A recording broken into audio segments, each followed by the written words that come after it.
不行不行，你这个角度犯规，观众会分鼻血。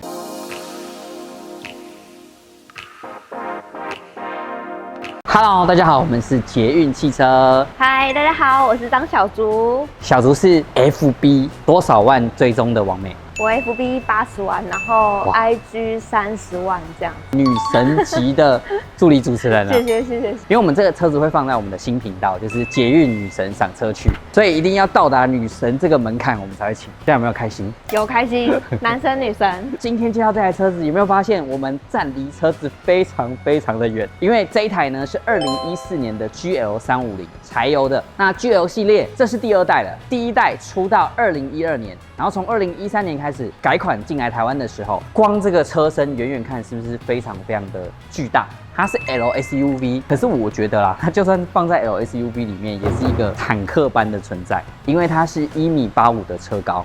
在那边维持不要动哦，我站在车旁边是这么小只，所以我才要特别的站那么前面。对对，我身高165哦，有没有？有没有超扯的？那车宽来到了1.9米，车长甚至到了5.1米，机械式停车位它绝对没有办法停。所以你要买到这样的车型，一定要有平面停车场，包含它在车阵中哦，它会是一个很突出的一个存在。那首先我们来看一下它的车头，很大的这个宾士3芒星的车标。再来呢，大灯是主动转向头灯 ，HID 的。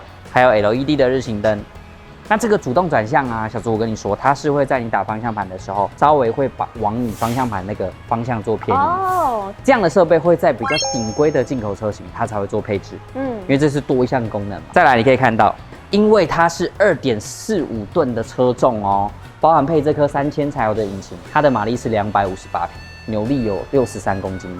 那它的框就配得很大，它配275 50 R20。的一个轮胎，到20寸的轮胎，它的一颗胎皮应该是要1万到1.2万之间，光换一颗轮胎。所以回过头来，这台新车是430万，相对它周边的很多配备、很多东西耗材，相对的也高很多。宾士很经典的这个侧边的方向指示灯，它原厂标配就是有一个侧踏，让你踩上去，对，上下车是方便。好，那可以听到我们刚刚有不小心按到这个摸门的功能，它可以上锁，也可以解锁，因为钥匙在我的口袋。好，那我们邀请小竹也坐坐看驾驶座的位置，我逐一再为你做介绍。小竹多高啊？165。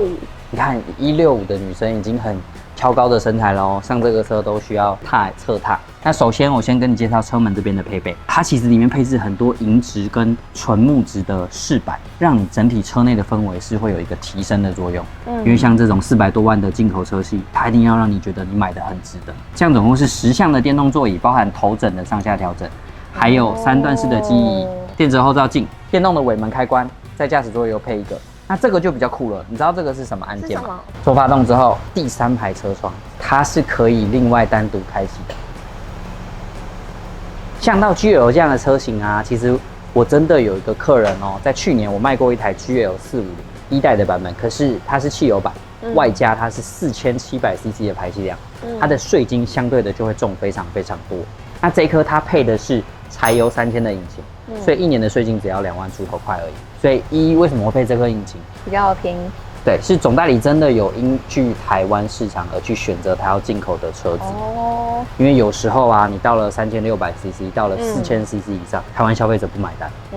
他在中古车价就会重跌。然后我那个客人，他是银行的经理，然后快要退休了，他想要买一台大型豪华房车去做露营。像以我们家1个月会卖100多台，1年卖接近1400台的这个流量啊，我1年才遇过1台，你就知道这样的车型是非常稀有的。因为同级距有人会拿它跟宾士的 ML 或者是 R350做比较，可是这2个完全不一样。ML 是休旅车，但是它的车长是4.8米，那 R 呢虽然有到5.1米的车长，可是 R 的底盘做的比较轿式，它算是旅行式的车型。那这台是纯正血统的大型豪华休旅车。我现在坐在上面，我真的觉得哇，视野很好，对不对？很棒。我们再往里面看哦，它这个是光感应的头灯、换挡拨片跟定速、限速的功能。10年前的时候呢，它其实就有蛮多选项的，有没有仪表灯、车灯、车辆控制，甚至它还有自动停车的功能。你如果打低档的时候，中间会出现一个 P 的画面。10年前这样子算是蛮先进的，很先进啊。好，那我们看到中间中传的部分哦。上一代，也就是如果是你买到2012年的版本啊，它会非常的 old school，但是到了2代 GL，它就有很多我刚刚说银质的饰板嘛，跟这种旋钮都是银质材质的。但我觉得这样子 old school 也蛮美的，银色在车上会很有金属质感。循迹防滑开关、驻车开关、启停的功能，然后包含它前后就有雷达，这边就可以看到它是有倒车显影的，包含前后都会有雷达。那我自己很喜欢宾士的雷达是什么？这颗雷达它在靠近前方左右两侧位置，它会有显示灯，1颗、2颗、3颗、4颗，黄色的灯。到了很接近的时候，它会显示最后一颗是红色的，你就很好依据它的显示灯的数量去做你距离的判断。这是我很喜欢这一代宾士它的一个点。然后再来下面是双区恒温的空调，下方这4颗按键就比较特别了。上坡起步，上坡起步的时候，它不会让你车辆有个滑动感。然后一个是斜坡缓降，它是可以设定时速6到18，在下坡的时候，它帮你均速维持在这个速度，你就不会遇到像如果从林口回来，不是下坡很急，有时候踩刹车一直刹，它其实刹车刹久了，它会热衰竭，它可能会有一段时间是刹车会失效。这么重的车，真的还是会需要这样的功能。再来这个悬吊系统呢，它是气悬的，所以它也可以调整 Comfort 或是 Sport 运动模式。运动模式下，它的阻尼就会变得更硬，你在过弯的侧倾就会减少，就很有操驾感。气悬可以调整它的车高来车辆升高中。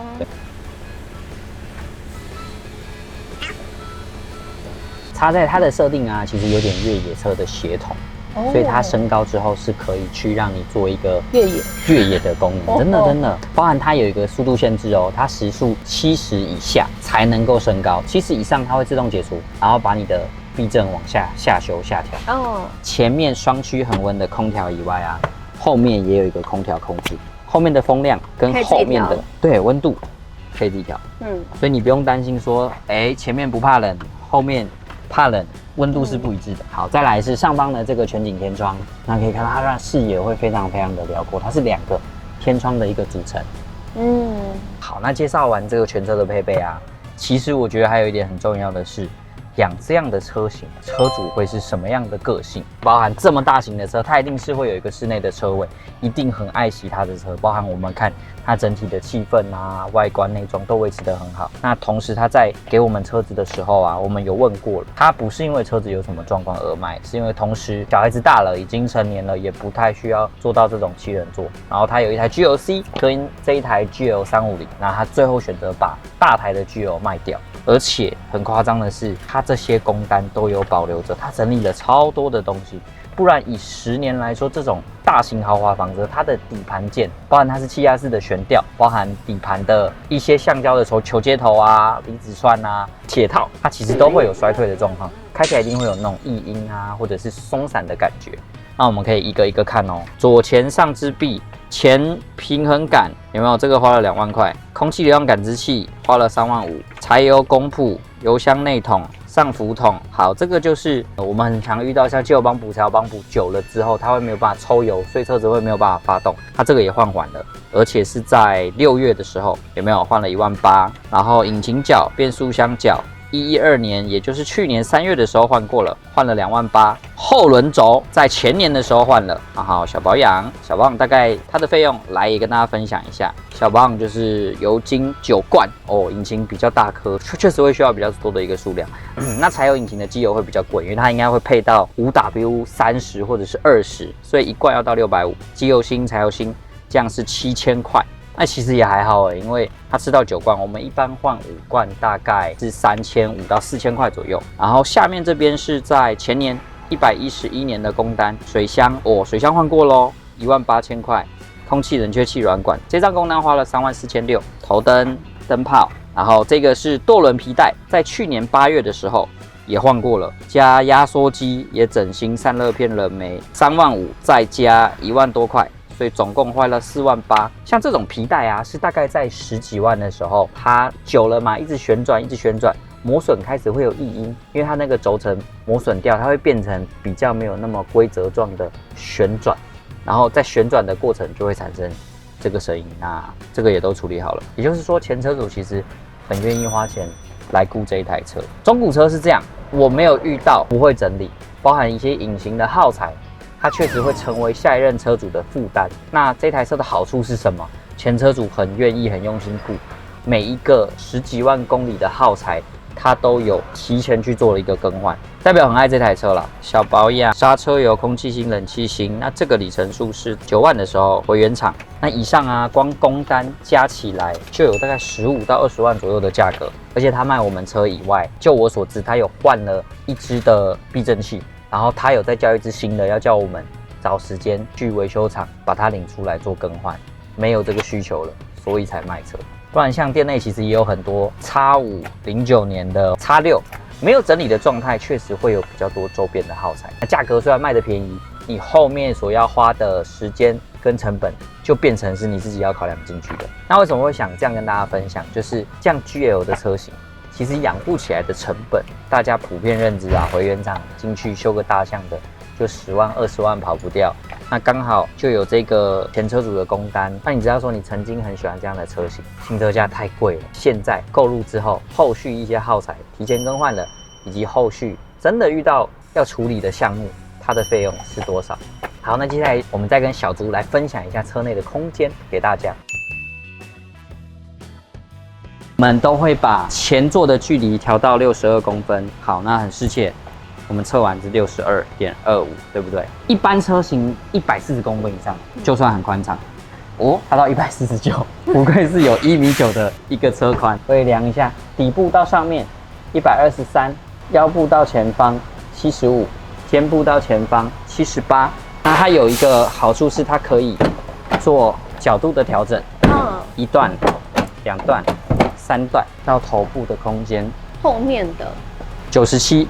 臀部到顶部空间97就算高，这蛮漂亮的一部数据。我们也会分享之前拍的那个 X7，让大家看看这2台的差异在哪里。而且后面它有很厉害的视听配备哦，2个小萤幕，数位的，包含很可爱的是这个，这现在应该不能使用了啦，因为毕竟10年了。它有宾士当初配的无线耳机。好可爱，都很 old school。在这个时候啊，它是变成收藏品的概念。没错，就是我曾经有一个这样宾士的，直接就是讲下去。不行，你这个角度犯规，观众会分鼻血。前方的距离是几颗拳头？2颗半。2颗半。好，那到头顶呢？3颗半哦。这样蛮舒服的。然后就是边看那个电视嘛。哇，这边还有。很少会有 B 柱出风口，这些都是在造车成本上会多非常多。还有上方这边，你看，上方也有，然后这边有可以开灯，上方也有那个第3排、第2排都有出风口。那个钩子是可以让你挂物体啊、挂物件啊、挂袋子啊。像其实像很多车型，像 CX9 或者是 Kodiaq， 哇，它直接这样子，电动的对折再帮你前衔，让你完全不费力在上下车的阶段。我把我对折。哦，好，我也把前座放下来哦。第3排稍微挤一点，会紧到一点点。会紧到，但是我本身就是腿比较长，对，所以我比较适合坐第2排。那你有没有发现很细心的点？我这个掀起来之后，前座它也有自己去调整角度。你看啊，我靠上，它就往后仰。真的耶！我开后车厢给你看，它有2个地方可以控制第3排座椅，前面这里。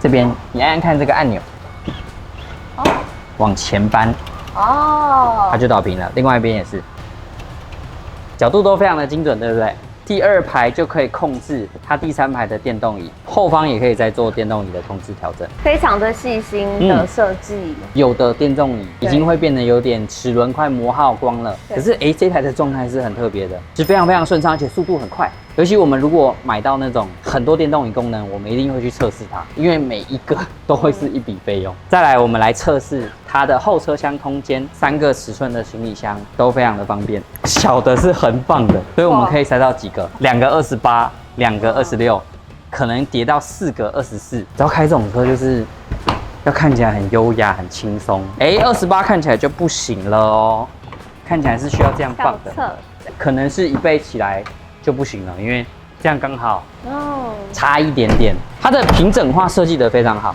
因为它的前座椅垫可以拉起来，这样官方数据上还有2300公升的容量，有点像玩游戏啊，推积木有没有？对，这个开关门的位置嘛，打到前座椅垫，我有191公分，真的要车速躺2个人，这个空间是够的，上下是83公分，甚至可以载个2个柜子哦。所以那时候我的客人才会看了 ML， 看了 R 卡，看了可能 X5，都觉得不 OK， 他专门找 GL 这样的车型，很特殊的车就会被专门在等待这台车的客人找到。这个是急救包，原厂会附一个急救包，下面是备胎空间。所以你真的想再放东西，你不要备胎这个拿掉，你可以再放一些小的杂物。好啦，我们以上车辆的配备跟内装大小的介绍到这，跟它的底盘给观众看，因为我自己也很好奇，这样新车400多万的车型，它的底盘结构到底用料是怎么样？好啦，我们把这台 GL 底盘撑起来，光看它这个底盘的防倾感，你有没有觉得很粗壮？整只手握起来，因为像我们之前看那个 BRZ 啊，它防倾感大概这么细。防倾感就是会影响什么，你知道吗？车身在过弯之后的侧倾，因为它是一个弓字形的，粗度跟它的刚性就是会有这个支撑力在。可以看到它三脚架是用铝合金的，那有些零件会用到铝合金啊，就是一是轻量化，二是它比一般的铸铁件强度还要强。我们撑起来就可以看到这个，它气压是避震很大的一个气囊，然后它是分2段式的。那同时我们检查底盘都会看什么，像传动轴的轴套啊有没有破损，从里面看下去有没有大面积的漏油啊，那其实它的底盘状态蛮漂亮的。然后这个是塑胶的隔板，下护板是铁的，中间它也有一个很大的支撑杆。那上方这颗就是它的变速箱角，这一颗比较少看见，就是我们所谓的加力箱或者是差速器。那通常这是会出现在4轮传动的大型休旅车里面，这个的话就很贵哦，一颗修起来要整新的要4万多块，全新的应该要10几万。就是它这个支臂也是用铝合金材质的，所以它的用料真的是有符合它这个400多万的价值。再来是这些都是排气管的隔热材质，然后后面这个后差速器，其实这种10年的车啊，一定要撑底盘看，尤其你如果后面有机会买到中古车的时候，这个差速器很容易久了之后漏油，这边会有很多油渍，它这个垫片就要换掉，整颗拆下来。都是会这样吗？机械一定会啊，因为它会有压力值在里面。后传动轴的轴套也都是很健康的状态，然后后面是多连杆的底盘，三脚架也是铝合金的，这个支臂是铁的，然后小的离子串，然后后面防倾杆一样，非常的粗壮。也就是为什么它这个2.5吨的车身一定要有相对应这样强壮厚实的结构，对，给它撑住。对啊，不然如果你小小的，你一个过弯，你可能几个轮子就飞掉了。我们就来做我们今天的实测，我们会测它到底有没有 AEB 安全防护，然后0到100的加速，高速公路的隔音，好期待哦！以及这台柴油车它的油耗表现到底会是如何。好啦，那我们出发吧。到了2吨5的车型，我其实也很好奇说它的油箱会是多少，所以刚好我们今天已经亮黄灯见底，来加看，它总共会花多少钱？要100咯。那因为这台车我昨天是开回家的时候亮黄灯，到今天到公司，所以它应该是到很底，差不多也剩2公升，所以它应该是100公升的油箱。那我们也把里程做归零，开始做我们的车辆测试吧。它的配备表里面哦，它有写一项是主动安全防护，我们不确定它是不是 AEB， 因为它是2014年10年的车款。那我们一样做这个 AEB 的刹停测试，看它会不会停止。真的遇到了撞击的车内乘客的体感是怎么样？会听到吗？会啊。是把时速加到30，距离都很够。我们刻意把这个距离拉到很远的位置，就让它有时间去做辨识。好，降到30。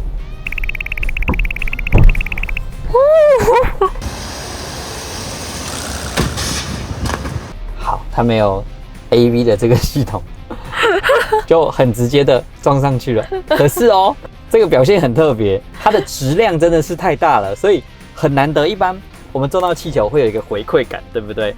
但是完全没有，它就是车子没有什么感觉，然后气球飞掉了，在车上没有那种撞到的感觉，就是好像什么东西飞走了。那我们也来试试看50的撞击它会有什么样的状态跟结果。50的撞击测试 ，Go！ 没有辨识，我踩刹车，也是一样，车上没有任何的撞击回馈感。其他的车型啊，我们在撞到气球的时候都会有点紧张，对不对？那我刚闭上眼睛，完全的感受是不是真的没有那个撞击感？就这轻轻的啪一声，对，就不，很像雨滴打到前挡玻璃的感觉。以上这次的测试，我相信很多酸民一定会说啊，既然没有 AB， 你干嘛去测这个？对啦，我确实是为了要验证有没有这个系统啦。也可以分享一个真的大车，为什么很多的40-50岁以上的男生很喜欢开这种豪华大型房车？一，享受当初跟新车的价差；二是它的安全性、它的稳定度、它的隔音真的会很棒。是你如果开一般的 Artis 或者是开一般的轿车，完全不一样的感受。好，以上的测试分享到这里。好啦，我们要来实测这一台 GL350 柴油的，它是258匹的马力，扭力有63公斤。今天就是测试它的0到100加速度实际上的表现。那现在是在3个人，但是对柴油车来说，负重反而不会造成它数据太大的影响。然后地上为师，避震器把它调成 Sport， 然后它只有低档节能模式跟手排档，那我们就用低档做正常起步 ，Go。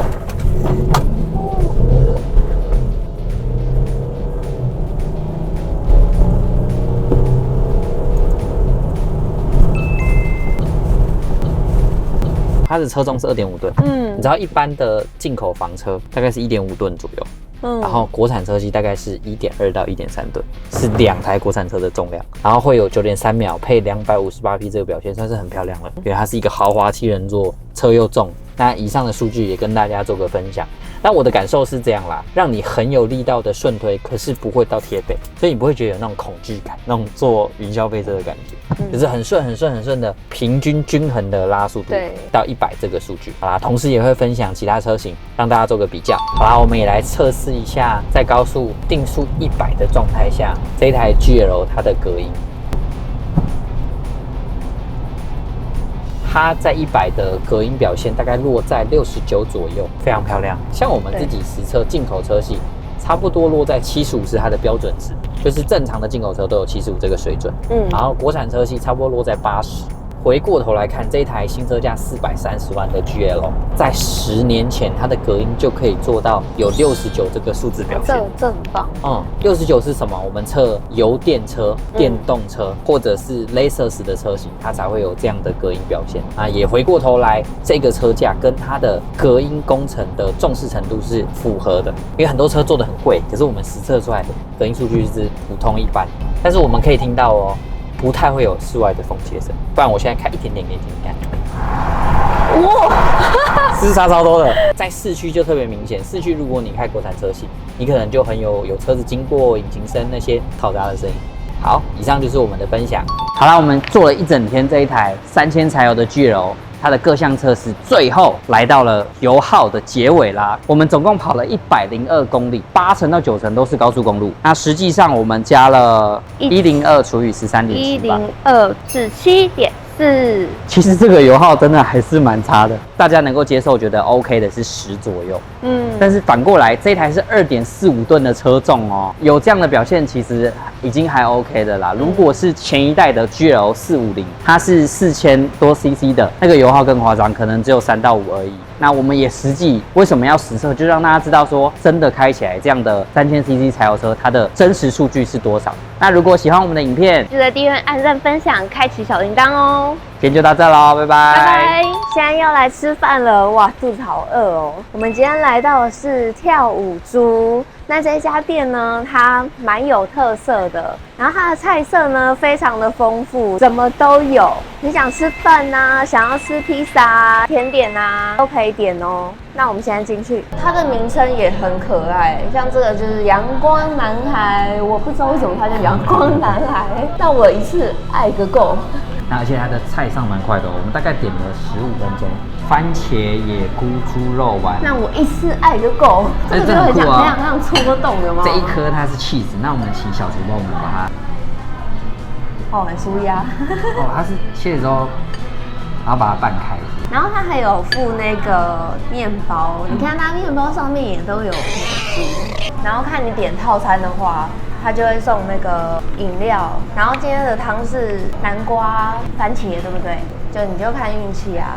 完全就是以猪为出发点，它整个环境、整个设计，所以它主打的也是猪肉类的，对不对？因为我看就是海鲜，然后猪肉、鸡肉，反而没有很多那种牛排啊、排餐的那种概念。对，你猜猜我现在最想吃的是什么？错，干贝 Q。要趁热吃。嗯，哇，可以吗？好吃，8分。哦，那蛮高的。而且它热热的，这样很好吃。这个你之前来有吃过吗？没有。拉丝。哦。重口味。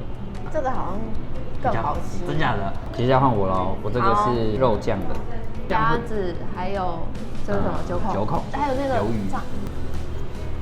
它是做微酸而已，我很不喜欢那个番茄豆浆面是那种做好酸好重的。它就是清清淡淡，对不对？1小时没有到8分，我觉得它做的都很酷就是口味适中，没有到纯意式那么的重口味。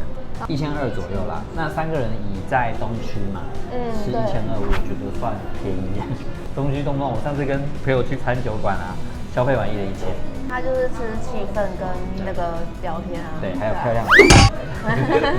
好啦，那餐厅部分我们介绍到这了。喜欢想知道的话，我们也会把餐厅的地址跟评价放上来。